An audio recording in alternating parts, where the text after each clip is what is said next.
ಈ 5 ಸ್ತಂಭನಗಳನ್ನು ಮಾಡೋದು ಬಹಳ ಸುಲಭ, ಕಠಿಣವಾದರೂ ಸಹಿತ ಅದನ್ನು ಮಾಡಿ ತೋರಿಸಬಹುದಂತೆ. ಆದರೆ ಮನಸ್ತಂಭನ ಅನ್ನೋದು ಬಹಳ ಕಠಿಣವಾಗಿರುವಂಥದ್ದು, ಬಹಳ ಕಠಿಣವಾಗಿರುವಂಥದ್ದು. ಮನಸ್ಸಿನ ನಿಯಂತ್ರಣ, ಮನಸ್ಸಿನ ಸ್ತಂಭನ ಏನೈತಲ್ಲ ಅದು ಬಹಳಷ್ಟು ಕಠಿಣವಾಗಿರುವಂಥದ್ದು. ನಾವು ಇಂದು ಮನಸ್ಸಿನ ದರ್ಶನವನ್ನು ಮಾಡಿಕೊಳ್ಳಲಿಕ್ಕೆ ಪ್ರಯತ್ನ ಮಾಡೋಣ. ನಮಗೊಂದು ಮನಸ್ಸು ಅನ್ನೋದೈತಲ್ಲ, ಮನಸ್ಸು ಆ ಜಾತಿಯವರಿಗೆ ಐತಿ, ಈ ಜಾತಿಯವರಿಗಿಲ್ಲ, ಆ ಧರ್ಮದವ್ರಿಗೆ ಐತಿ, ಈ ಧರ್ಮದವ್ರಿಗಿಲ್ಲ ಅಂತಲ್ಲ. ನಾನು ನಿತ್ಯ ಹೇಳುವ ವಿಚಾರಗಳು ಕೇವಲ ಮನುಷ್ಯನಿಗೆ ಮೀಸಲಾಗಿರ್ತಕ್ಕಂಥವೇ ಹೊರತಾಗಿ ಯಾವುದೇ ಧರ್ಮ ಜಾತಿ ಪಂಗಡಗಳಿಗೆ ಮೀಸಲಾಗಿರುವಂಥವು ಅಲ್ಲ ಅಂತ ನಾನು ಅನ್ಕೊಂಡಿದ್ದೀನಿ. ಮನಸ್ಸು ಅನ್ನೋದು ಎಲ್ಲರಿಗೂ ಇರ್ತದೆ. ಈ ಮನಸ್ಸನ್ನೋದು ಏನೈತಲ್ಲ ಇದು ವಾಯು ತತ್ವದಿಂದ ಕೂಡಿರ್ತಕ್ಕಂಥದ್ದು, ಗಾಳಿ. ಮನಸ್ಸು ವಾಯು ತತ್ವದಿಂದ ಕೂಡಿರುವಂತಹದ್ದು. ಪಂಚಮಹಾಭೂತಗಳನ್ನು ಸ್ತಂಭನ ಮಾಡಲಿಕ್ಕೆ ಸಾಧ್ಯ ಇದೆ, ಆದರೆ ಈ ಮನಸ್ಸನ್ನು ಸ್ತಂಭನ ಮಾಡೋದು ಬಹಳ ಕಠಿಣವಾಗಿರುವಂತಹ ಕೆಲಸ ಅಂತ ತತ್ವಜ್ಞಾನಿಗಳ ಅಭಿಪ್ರಾಯ, ಮನೋವಿಜ್ಞಾನಿಗಳ ಅಭಿಪ್ರಾಯ. ದೇಹಕ್ಕೆ ಬರುವಂತಹ 106 ಥರದ ರೋಗಗಳಿಗೆ ಔಷಧ ಇದೆ, ಆದರೆ ಮನಸ್ಸಿಗೆ ಬರುವಂತಹ ರೋಗಕ್ಕೆ ಔಷಧ ಸಿಗೋದು ದುರ್ಲಭ. ರೋಗ ದೇಹಕ್ಕೂ ಬರುತ್ತೆ, ರೋಗ ಮನಸ್ಸಿಗೂ ಬರುತ್ತೆ.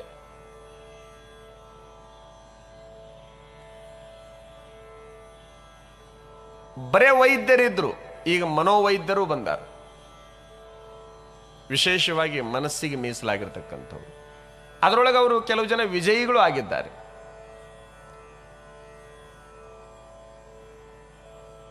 ದೇಹಕ್ಕೆ ಬರುವಂತಹ ರೋಗವನ್ನು ಕೂಡಲೇ ನಿಯಂತ್ರಣ ಮಾಡಲಿಕ್ಕೆ ಬರ್ತದೆ, ಆದರೆ ಮನಸ್ಸಿಗೆ ಏನಾದರೂ ರೋಗ ಬಂತು ಅಂತಂದ್ರೆ ಅದನ್ನು ನಿಯಂತ್ರಣ ಮಾಡೋದು ಕಷ್ಟ ಆಗ್ತದೆ. ತಮಗೆಲ್ಲ ಒಂದು ತಲೆಯಲ್ಲಿರಲಿ, ಈ ದೇಹವನ್ನು ಯಾವುದು ಆಳುತ್ತೆ ಅಂತಂದ್ರೆ ಮನಸ್ಸು ಆಳುತ್ತದೆ. ಮನಸ್ಸು ಅತ್ಯಂತ ಕಿರಿದಾಗಿರ್ತಕ್ಕಂಥದ್ದು, ಆದರೂ ಸಹಿತ ಅದರ ಬಲ ಬಹಳ ದೊಡ್ಡದು, ಅದರ ತಾಕತ್ತು ಬಹಳ ದೊಡ್ಡದು. ಈ ದೇಹವನ್ನು ಮನಸ್ಸು ಆಳುತ್ತಲ್ಲ, ಆ ಮನಸ್ಸನ್ನ ಮನುಷ್ಯ ಆಳಲಿಕ್ಕೆ ಪ್ರಾರಂಭ ಮಾಡಬೇಕು. ದೇಹ ಬೇರೆ, ಮನುಷ್ಯ ಬೇರೆ. ಮನುಷ್ಯ ಮನಸ್ಸನ್ನ ಆಳಬೇಕು, ಮನಸ್ಸನ್ನ ಆಳಬೇಕು. ಮನಸ್ಸು ಹೆಂಗೆ ಹೇಳ್ತದೆ ಹಂಗೆ ಹೋಗೋದು ಸಾಮಾನ್ಯನ ಲಕ್ಷಣವಾದರೆ, ತಾನು ಹೇಳಿದಂಗೆ ಮನಸ್ಸನ್ನು ಇಟ್ಕೊಂಡು ಹೋಗತಕ್ಕಂಥವ ಮಹಾತ್ಮ ಅನಿಸಿಕೊಳ್ತಾನೆ, ದೊಡ್ಡವನ ಅನಿಸಿಕೊಳ್ತಾನೆ. ನೀವು ಇಂದಿನಿಂದ ಏನು ಪ್ರಯತ್ನ ಮಾಡಲಿಕ್ಕೆ ಪ್ರಾರಂಭ ಮಾಡಬೇಕು ಅಂತಂದ್ರೆ ಮನಸ್ಸನ್ನು ನಿಮ್ಮ ನಿಯಂತ್ರಣದೊಳಗೆ ಇಟ್ಟುಕೊಳ್ಳುವಂತಹ ಪ್ರಯತ್ನ ಮಾಡೋದು. ಮನವನ್ನು ನಿಯಂತ್ರಣ ಮಾಡೋದು ಕೇವಲ ಯೋಗಿಗಳಿಗೆ ಮಾತ್ರ ಮೀಸಲ ಅಂತ ಬಹಳ ಜನ ತಿಳ್ಕೊಂಡಾರ. ಅದು ತಪ್ಪು. ಎಲ್ಲರೂ ಮನಸ್ಸಿನ ನಿಯಂತ್ರಣವನ್ನು ಮಾಡಲೇಬೇಕು. ಒಂದಿಷ್ಟು ಹೆಚ್ಚಿನ ನಿಯಂತ್ರಣವನ್ನು ಅವರು ಮಾಡಬೇಕು ಅಂತ ಅನ್ಕೊಳ್ಳೋಣ. ನಿಮ್ಗಿಂತ ಒಂದು 50%, 50ರಷ್ಟು ಹೆಚ್ಚು ಅವರು ಮಾಡಬೇಕಂತ ಅನ್ಕೊಳ್ಳೋಣ. ನೀವು ಮಾಡಬಾರ್ದಂತ ಏನಿಲ್ಲ. ಅದರ ನಿಯಂತ್ರಣ ಕಷ್ಟ ಸಾಧ್ಯ. ನಾ ಹೇಳಕತ್ತಿದ್ದು ಕಷ್ಟ ಅಂತ ಹೇಳಕತ್ತಿಲ್ಲ, ಕಷ್ಟ ಸಾಧ್ಯ. ಕಷ್ಟ ಬೇರೆ, ಕಷ್ಟ ಸಾಧ್ಯ ಬೇರೆ. ಅಸಾಧ್ಯ ಅನ್ನುವಂಥದ್ದು ಇರೋದಿಲ್ಲ, ಸಾಧ್ಯ ಮಾಡಿಕೊಳ್ಳೋದು ಅದನ್ನು ನಾವು. ಸಮುದ್ರದಲ್ಲಿ ತೆರೆಗಳು ಬರ್ತಾವೆ, ತೆರೆಗಳು ನೀವು ನೋಡಿರಿ. ಒಂದು ಸಣ್ಣದು ಬರ್ತದೆ, ಒಂದು ದೊಡ್ಡದು ಬರ್ತದೆ. ಎಷ್ಟೇ ದೊಡ್ಡ ತೆರೆ ಬಂದರೂ ಎಲ್ಲಿವರೆಗೆ ಬರ್ತದಪ್ಪ ಅಂತಂದ್ರೆ ದಂಡಿವರೆಗೆ ಬರ್ತದೆ, ದಂಡಿವರೆಗೆ. ನೀವು 1 ದಿನ ನಿಂತು ನೋಡ್ರಿ, 2 ದಿನ ನಿಂತು ನೋಡ್ರಿ, 10 ದಿನ ನಿಂತು ನೋಡ್ರಿ, ಹೌದಾ? ಆ ಬರುವಂತಹ ದೊಡ್ಡ ದೊಡ್ಡ ತೆರೆಗಳೇನದಾವಲ್ಲ, ದಂಡಿಗೆ ಬರುವಷ್ಟರೊಳಗ ಮತ್ತೆ ಎಲ್ಲಿ ಹುಟ್ಟಿದ್ವಲ್ಲ ಅಲ್ಲಿ ಅಡಗುತ್ತಾವ ತೆರೆಗಳು. ಎಲ್ಲಿ ಹುಟ್ಟ್ಯಾವ ಅಲ್ಲಿ ಅಡಗುತ್ತಾವ. ಹಾಗೆ ಈ ದೇಹ ಅನ್ನುವಂತಹ ಸಮುದ್ರದಲ್ಲಿ ಮನಸ್ಸಿನ ಚಂಚಲ ಅನ್ನುವಂತಹ ಅಲೆಗಳು ಏಳುತ್ತಾವ. ಒಂದು ಸಣ್ಣದು ಏಳುತ್ತದೆ, ಒಂದು ದೊಡ್ಡದು ಏಳುತ್ತದೆ. ಆ ಅಲೆಗಳು ಹದ್ದನ್ನ ಮೀರಬಾರದು. ಮನಸ್ಸಿನ ಚಂಚಲದ ಅಲೆಗಳೇನದಾವಲ್ಲ ಅದಕ್ಕೊಂದು ಹದ್ಬಸ್ತ್ ಅನ್ನೋದು ಇರಬೇಕು. ಸಮುದ್ರದಕ್ಕೇ ಒಂದು ಹದ್ದು ಅನ್ನೋದು ಐತಲ್ಲ, ನಮ್ಮ ಮನಸ್ಸಿನ ಅಲೆಗಳಿಗೂ ಸಹಿತ ಒಂದು ಹದ್ದು ಅನ್ನೋದು ಬೇಕಾಗ್ತದೆ, ಹದ್ಬಸ್ತ್. ಆ ಸಮುದ್ರದಲ್ಲಿ ಏಳುವಂತಹ ತೆರೆಗಳು ಅಲೆಗಳು ಏನದಾವಲ್ಲ, ಅವು ಹದ್ದು ಮೀರಿ ಹೋದ್ರ ಏನು ಹೆಸರು ಪಡ್ಕೊಳ್ತಾವಂತಂದ್ರೆ ಸುನಾಮಿ ಅಂತ ಹೆಸರು ಪಡ್ಕೊಳ್ತಾವ. ಸುನಾಮಿ ಅಂದ್ರೆ ಭಯ ಉಂಟಾಗ್ತದೆ. ಅಲೆಗಳು ಸಂತೋಷವನ್ನು ಉಂಟು ಮಾಡಿದರೆ ಸುನಾಮಿ ಭಯವನ್ನು ಉಂಟು ಮಾಡ್ತದೆ. ಏನು ಆಶ್ಚರ್ಯ! ಯಾವ ಪ್ರಮಾಣದಲ್ಲಿ ಏಳಬೇಕಾಗಿತ್ತು ಅದರಕ್ಕಿಂತ ಒಂದಿಷ್ಟು ಹೆಚ್ಚಿನ ಪ್ರಮಾಣ ಆಗಿಬಿಡ್ತು ಅಂತಂದ್ರೆ ಭಯ ಪ್ರಾರಂಭ ಆಗ್ತದೆ. ಭಯ ಪ್ರಾರಂಭ ಆಗ್ತದೆ. ಅಂದ್ರೆ ನಮ್ಮ ಮನಸ್ಸಿನಲ್ಲಿ ಅಲೆಗಳು ಏಳ್ತಾ ಇದ್ರೆ ಅದರಿಂದ ಭಯ ಆಗೋದಿಲ್ಲ. ಅದು ದೊಡ್ಡ ಅಲೆ ಆಯಿತು ಅಂತಂದ್ರೆ ಅದು ಭಯವನ್ನು ಉಂಟು ಮಾಡ್ತದೆ. ಅಷ್ಟೇ ಅಲ್ಲ, ನೋವನ್ನು ಕೂಡ ಉಂಟು ಮಾಡ್ತದೆ, ಒಂದಿಷ್ಟು ಹಾನಿಯನ್ನು ಕೂಡ ಉಂಟು ಮಾಡ್ತದೆ. ಸುನಾಮಿ ಸ್ವಲ್ಪ ಪ್ರಮಾಣದಲ್ಲಿನೋ ದೊಡ್ಡ ಪ್ರಮಾಣದಲ್ಲಿನೋ ಹಾನಿಯನ್ನು ಹೇಗೆ ಉಂಟು ಮಾಡ್ತದೆ, ಆಗ ನಮ್ಮ ಮನಸ್ಸಿನಲ್ಲಿ ಏಳುವಂತಹ ದೊಡ್ಡ ಮನೋ ಸುನಾಮಿ ಅದು ಒಂದು ಸಾರೆ ನಮಗೇನಾದರೂ ಆಘಾತವನ್ನು ಮಾಡಿಬಿಡ್ತದೆ. ಹಾಗಾದ್ರೆ ಮನಸ್ಸಿನಲ್ಲಿ ಒಂದು ದೊಡ್ಡ ಸುನಾಮಿ ಅಂದ್ರೆ ಬಹಳಷ್ಟು ಚಂಚಲದ ವ್ಯವಸ್ಥೆ ನಿರ್ಮಾಣ ಆಗಲಾರ್ದಂಗೆ ನಾವು ನೋಡಿಕೊಳ್ಳುವಂತಹ ಪ್ರಯತ್ನವನ್ನು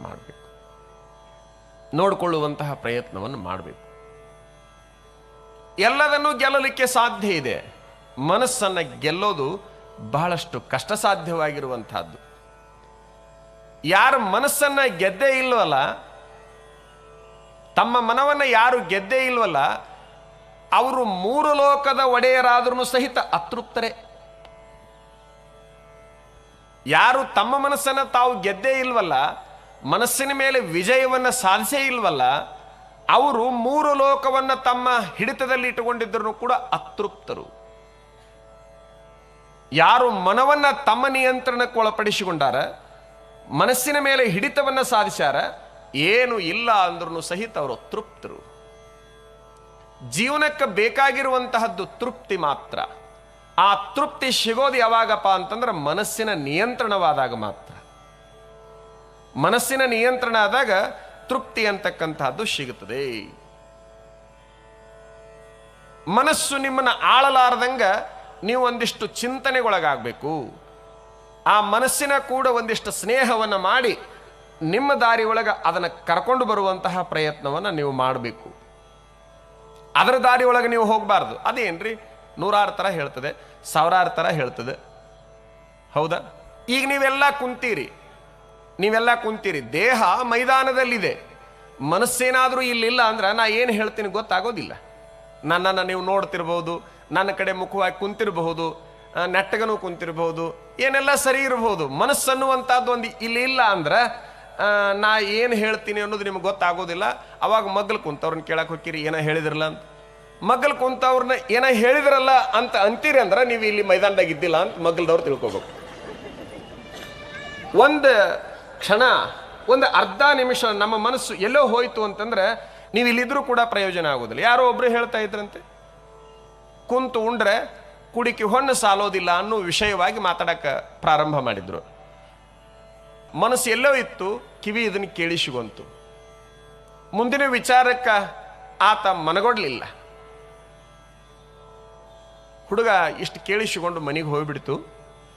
ಅಮ್ಮ ಹಸಿವಾಗಿ ಅದನ್ನು ನೀಡಿಕೊಡು, ಎಲ್ಲ ನೀಡಿಕೊಟ್ಲು. ತಗೊಂಡು ರಸ್ತೆದಾಗ ಹೋದ. ಅಡ್ಡಾಡ್ಕೋಂತ ಊಟ ಮಾಡಕತ್ತಿದ. ಓಣಿ ಒಳಗಿನ ಜನ ಕೇಳಿದ್ರು, ನಿಮ್ಮ ಹುಡುಗ ರಸ್ತೆದೊಳಗೆ ಊಟ ಮಾಡ್ಕೊಂತ ಅಡ್ಡಾಡಕತ್ತೈತಿ ಅಂತ ಯಾರೋ ಹೇಳಿದ್ರು. ಹಿರಿಯರು ಬಂದು, ಏನು ಮಾಡಕತ್ತಿದಿ, ನಿನಗೇನು ಗೊತ್ತೈತಿ, ಸುಮ್ಮಿರು, ನೀವೊಮ್ಮೆರ ಪ್ರವಚನಕ್ಕೆ ಬಂದಿಲ್ಲ ಬಿಟ್ಟಿಲ್ಲ. ಆ ಪ್ರವಚನದಾಗ ಹೇಳಾರ ಕುಂತು ಉಂಡ್ರ ಕುಡಿಕ್ ಹೊನ್ ಸಾಲಾಗಿಲ್ಲ ಅಂತೇಳಿ, ಅದಕ್ಕೆ ಅಡ್ಡಾಡ್ಕೊಂತ ಉಂಡ. ಕೇಳಬೇಕಾದದ್ದನ್ನು ಮನಸ್ಸಿನಿಂದ ಕೇಳಿಲ್ಲ ಅಂದ್ರೆ ಅದು ಏನೇನಾರ ಮಾಡ್ಸಕ್ ಹಸ್ತೈತಿ. ಅಡ್ಡಾಡ್ಕೊಂತ ಉಣ್ಣೋದಲ್ಲ. ಯಾವುದೇ ವಿಚಾರದಲ್ಲಿ ನಮ್ಮ ಮನಸ್ಸು ಇರಬೇಕು, ಬಹಳ ಮುಖ್ಯವಾಗಿರುವಂತಹದ್ದು. ಮನಸ್ಸಿನ ನಿಯಂತ್ರಣ ರುದ್ರಾಕ್ಷಿ ಮಾಲಿ ಜಪವನ್ನು ಮಾಡುವಾಗ, ತುಳಸಿ ಮಾಲಿ ಜಪವನ್ನು ಮಾಡುವಾಗ, ದೇವರ ಪೂಜೆಯನ್ನು ಮಾಡುವಾಗ ಅಷ್ಟೇ ನಿಲ್ಲುತ್ತಂತೇನಿರೋದಿಲ್ಲ. ಒಬ್ಬ ಶಿಲ್ಪಿ ಒಂದು ಶಿಲೆಯನ್ನು ತೆಗೆದುಕೊಂಡು ಮೂರ್ತಿಯನ್ನು ಮಾಡ್ತಿರ್ಬೇಕಾದ್ರೆ ಅವನ ಮನಸ್ಸು ಅಲ್ಲಿದ್ರೆ ಮಾತ್ರ ಅದು ಮೂರ್ತಿ ಆಗ್ತದೆ. ಅವನ ಮನಸ್ಸು ಅಲ್ಲಿದ್ರೆ ಮಾತ್ರ ಮೂರ್ತಿ ಆಗ್ತದೆ.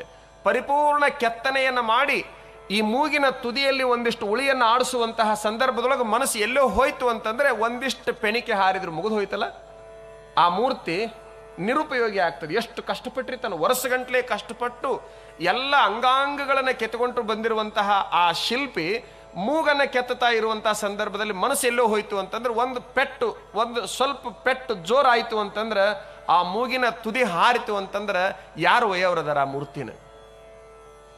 ಆತ ಮೂರ್ತಿ ಪೂರ್ಣ ಆಗುವವರೆಗೆ ಆ ಮನಸ್ಸನ್ನ ಅಲ್ಲೇ ನಿಲ್ಲಿಸಬೇಕಾಗ್ತದೆ ಶಿಲೆಯಲ್ಲಿ. ಹಾಗೆ ಬಡಿಗ, ಹಾಗೆ ಕಮ್ಮಾರ ಕಾದ ಕೆಬ್ಬನದೊಂದಿಗೆ ಆಟ ಆಡ್ತಿರ್ತಾನೆ ಅಲ್ಲ, ಬಹಳ ಎಚ್ಚರ ವಹಿಸ್ತಿರ್ತಾನ. ಪ್ರತಿ ಕ್ಷಣದಲ್ಲಿನೂ ಕೂಡ ಎಚ್ಚರ ವಹಿಸ್ತಿರ್ತಾನ. ಎಚ್ಚರ ವಹಿಸಲಿಲ್ಲ ಅಂತಂದ್ರೆ ಸುಟ್ಕೊಂಡು ಹೋಗ್ಬೇಕಾಗ್ತದೆ.